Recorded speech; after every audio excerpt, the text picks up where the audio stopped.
Are you ready to launch your own online business today? Creating a Shopify store is one of the fastest ways to get your products in front of customers all over the world.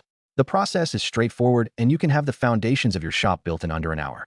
Let's walk through the exact steps to go from zero to a published store without any technical headaches.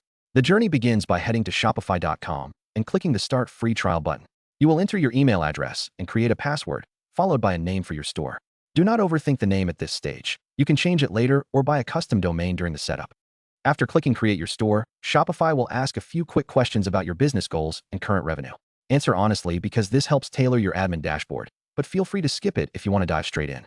In seconds, you will land on your live store dashboard, which is the command center for everything you build from here on out. Your next task is to choose the visual identity of your shop.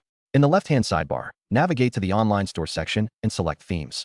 Here you will find a free default theme already active, usually named Dawn. Click the Customize button to enter the theme editor. This drag and drop interface lets you control the header, image banners, and layout of your homepage without touching a single line of code. Scroll through the left template menu to add sections like a featured product grid or a newsletter sign-up form.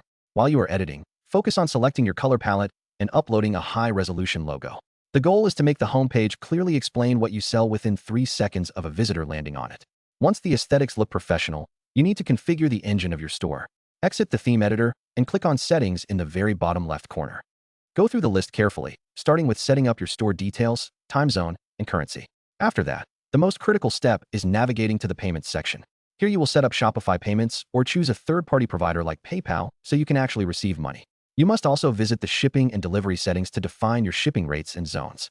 Without these two configurations active, people will not be able to buy from you even if the store looks perfect. The final step before launch is adding your products and removing the password protection. Click on the Products tab in the sidebar and then add your first product. Fill in the title, a compelling description, crisp product images, and your pricing. Organize the product into collections to make browsing easy for your customers. When you are ready to open the doors, go back to Online Store and then Preferences. Scroll down until you see the Password Protection section and disable it. Your Shopify store is now live and ready to accept orders. Remember, a store is a living project, so continue refining your design and marketing as you learn what your customers love.